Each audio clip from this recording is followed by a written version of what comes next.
یعنی گلشن میں بہار آئی میرے آنے کے بعد. اچھا, مشاہدہ زندگی کے کچھ مثالیں صرف 3-4 یہاں پروفیسر سمجھائیں گی کتاب میں. گل نچھاور ہوئے کانٹوں نے بھی پابوسی کی, گل نچھاور ہوئے کانٹوں نے بھی پابوسی کی, رنگ دیکھا جو میری بادیاں پیمائی. یاد رکھ ہے مجھے دیوانہ بنانے والے, میری رسوائی ہے مجھے میری رسوائی کا. کسی کے شادمانی کا اثر کیا غم نصیبوں پر, ہنسی گل کی ہنی سے گریہ شبنم نہیں ہوتی.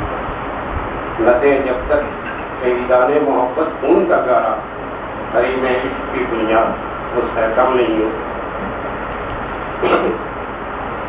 یہ سب زندگی کے مسائل کے بارے میں یہ اشعار ہیں. بظاہر یہ اشتہار شاعری واقعی. اس کے علاوہ اللہ تعالیٰ کا اشعار براہ راست رشتے حقیقی اور معرفت کے رنگ میں ڈوبے ہوئے. اسی طرح متعدد اشعار میں سیاسی حالات کا راست رد عمل یا ملی فکر کا بے محاورہ احساس.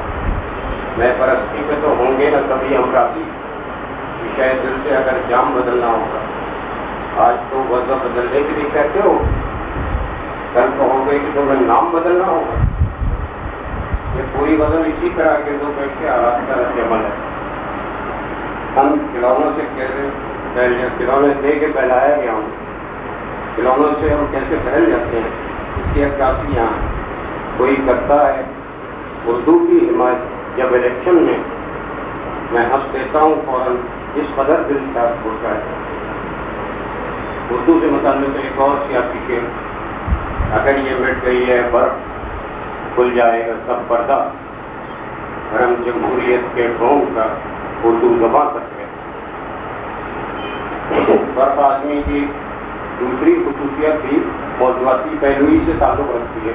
یہ ہے مضامین کی پاکیزگی اور خالص عاشقانہ شاعری کا صحت مند جمالیاتی ذوق. اس صدی کی ابتدائی دہائیوں میں دبستان لکھنؤ کے 7 عظیم شاعروں ناطق لکھنوی, کبھی لکھنوی, عزیز لکھنوی, حسن لکھنوی وغیرہ نے اردو شاعری کو محبوب کے جسمانی اعضاء کی رقیق منظرکشی کے جال سے نجات دلانے کے لیے ایک صالح تحریک چلائی اور آپس میں ایک غیر تحریری معاہدہ کہ وہ معشوق کے ظاہری حسن کی بجائے صرف اس کے رویے اور عاشق کے معاہدات قلب کو بیان کریں.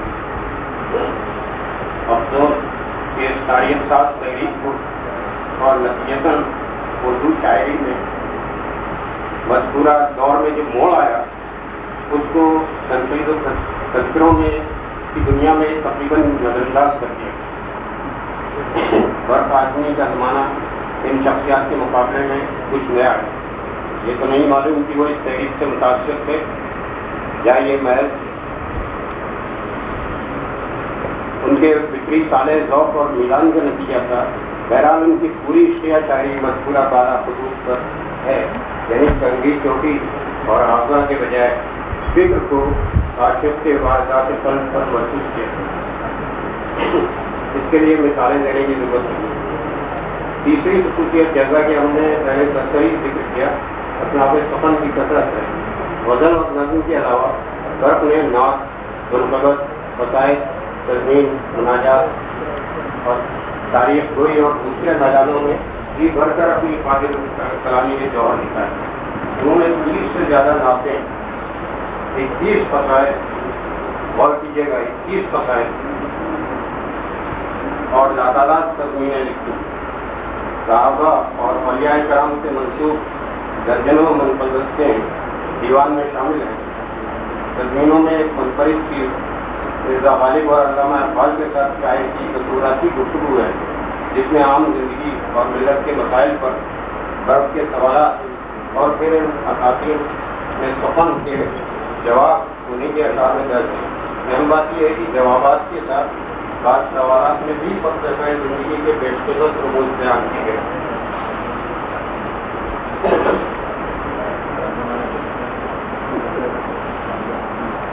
برف دیکھا نہ کو کن کو کہ جہاں تک مثال کی, جس عشق اس کو پاس سے جہاں تھا نہ سکوت تھا.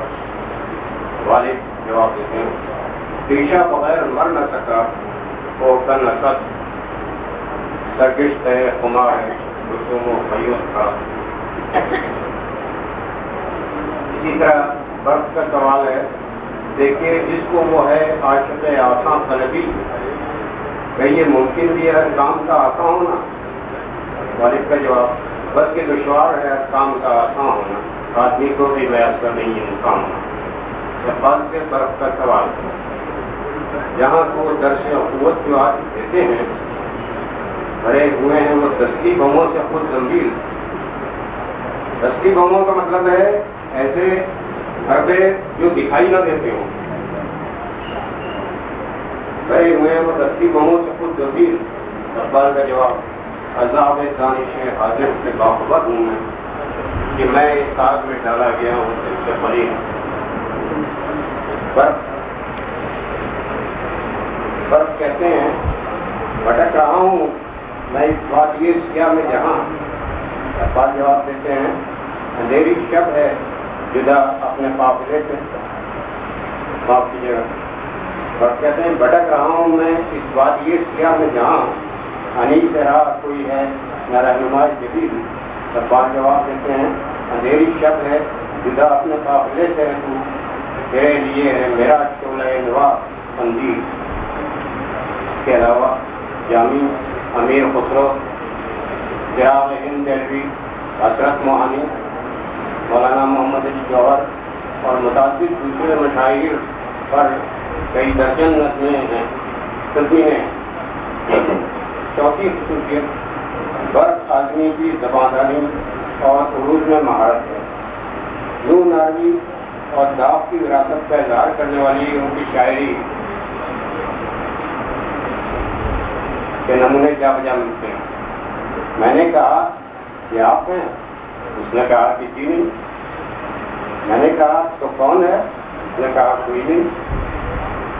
میں نے کہا کہ آپ تو میری نظر میں شمع ہیں. اس نے کہا کہ کچھ بھی ہیں آپ سے لو لگتی نہیں. اب شمع اور لو. میں نے کہا گراؤ گے؟ اس نے کہا کہ آئیں گے. میں نے کہا دباؤ گے؟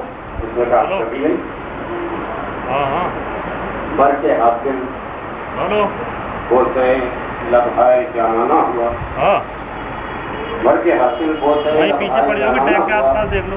جب ہماری پاک سے تیار پیمانہ ہوا جدائی میں ہیں آنکھیں. ہاں دیکھ لو لائٹ آ رہی ہے نا کوئی سی چل رہی ہوگی سب چل رہی ہیں. وہ نہ وہ آئے نہ آئی دل کے دلکن میں باہر رکھ کر. ڈمی چینج کر لو اور دیکھ لو پیچھے پڑ جاؤ گے نیلے. برف آدمی کے فن بھی تمام نہیں صرف چند خصوصیات کا احاطہ کیا گیا. ان کی شاعری ثابت کرتی ہے کہ خود ان کا یہ شعر محض رنگ نہیں کہا جا سکتا بلکہ حقیقت پر مبنی ہے. مثال شمس سے ہم اوپر سے لے لے آتے ہوگا. مثال شمس سے ہم بھی کہ جب غروب ہوئے تو بے شمار ستاروں کی جگمگا. شکریہ. جناب ریاض کٹوائی صاحب تنویر سخن کا اجمالی جائزہ پیش کر رہے تھے اور ہمارے بہت سارے مقررین ابھی یہاں تشریف نہیں رکھتے ہیں لیکن ابھی بھی کچھ مقررین تشریف رکھتے ہیں. میں انجم عثمانی صاحب سے گزارش کر رہا ہوں آپ دوردرشن سے تعلق رکھتے ہیں میں آپ سے گزارش کروں گا کہ بہت ہی مختصر اور جامع تقریر فرمائیں. السلام علیکم. کاش میں کبھی تقریر کر سکتا ہے.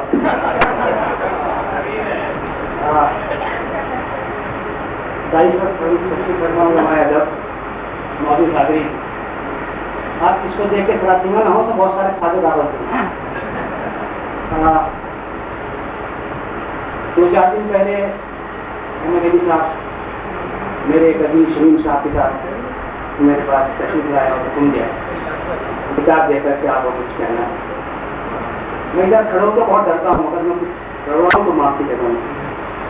تو میں نے ان کے کہنے کے روپ میں نے کچھ ان سے وعدہ کر دیا لیکن بعد میں جب میں نے پڑھا اور اتنی کوشش کی تو یہ اندازہ ہوا کہ بعض دفعہ غلط آدمی بھی کبھی صحیح کام کر دیتا ہے.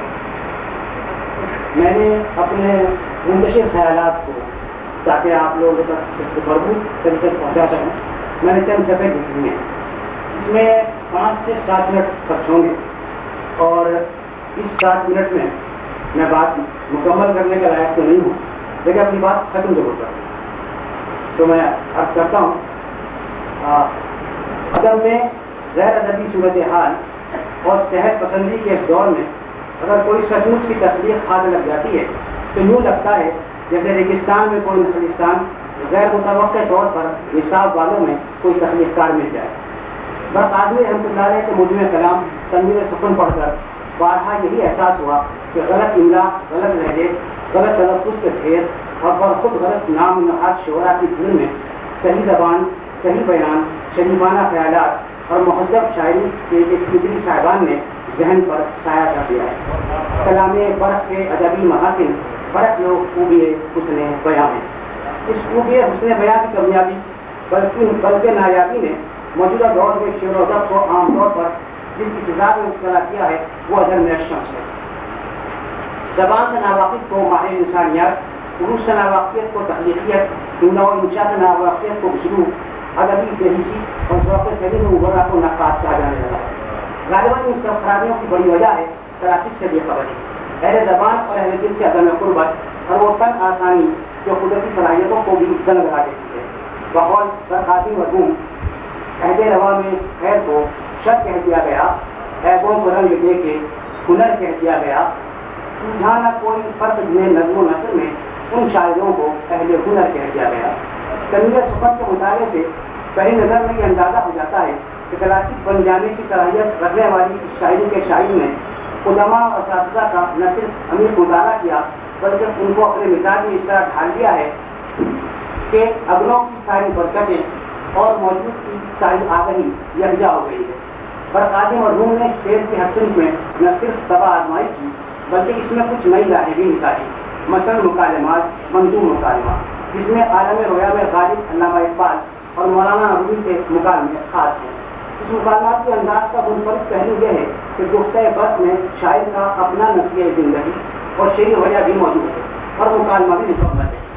ملاحظہ فرمائیں، گفتہ برق دیکھ کر البم ادانے زہر کی تصویر کا کہ کیا موضوع ہے، سرکار کی تقریر کا، نقش فریادی ہے، کس کی شوقی ظہیر کا، کافی ہے پیرہن خرچہ کرے تصویر کا. کیوں آپ کل بزم ادب میں نہ آ سکے؟ کیا میں کدا کے کلیجے میں درد تھا؟ تعلیم کے نسخہ وفا کر رہا تھا میں، مجموعہ خیال کی فرق پر تھا. یہ غالب سے چند مثالیں تھیں. شاعر مشرق علامہ اقبال سے وقت صاحب کو خاص عقیدت، نسبت اور تعلق ہے. نظریاتی طور پر بھی وہ خود کو علامہ سے قریب محسوس کرتے ہیں. ربیع الاولیہ میں ان سے تصویر فیض بھی کیا ہے. شعری مقابلے والے حصے میں شاعر مشرق کے ساتھ مشرقی یوپی کے شاعر نے خوب دل کی باتیں کی ہیں. کیا میں چاہتے تھے مجھے یہ حکیم امت یہ بتا ذخیر پاہی کہ وہ کون سی شرف ہیں تمہیں پہلے بادشاہی. یہ بیان دے گئی ہے مجھے باد صبح گاہی کہ خودی کے عارفوں کا ہے مقام بادشاہی. میں باقی اشعار چھوڑتا ہوں. مکالماتی اشعار سے چند مثالیں ہیں. ہنری سلسلے کی ہر غزل پر مرحوم کی اسلوب کی گمات ہے. مرحوم کے مکالمے کے سلسلے میں ایک نسلی کڑی بہت پہلے ندا فاضلی نے ملاقاتی کے نام کی ترتیب کی تھی. نظم میں البتہ وقت مرحوم کی افضلیت پر مجھے علم نہیں، امتیاز ضرور حاصل ہے. حمد و نعت، منقبت، قصائد وغیرہ کے علاوہ وقت مرحوم نے کچھ دیگر موضوعات پر بھی قلم اٹھایا. اس سے اندازہ ہوتا ہے کہ ان کی نگاہ کچھ عوامی مسائل اور موضوعات پر بھی تھی. مثلاً بولی اور کسان پر ان کی نظر. اے کسان، اے محسن اقوام فخر روزگار، مجھ سے پوچھے کوئی تیرا رتبہ، تیرا وقار، لہلاتے کے عمدہ باغ کچھ کن سبزادار، تیری ہاتھوں میں تیری محنت ہے سفر بار، ہر گھڑی ہے کام میں مصروف دن ہو کے رات، کھانے والے سب کمانے والی تنہا تیری ساتھ. مذہبی شخصیات کے علاوہ انہوں نے کچھ سماجی شخصیات پر بھی نظمیں لکھی. گاندھی جی پر ان کی نظم اسی سلسلے کا ایک حصہ ہے.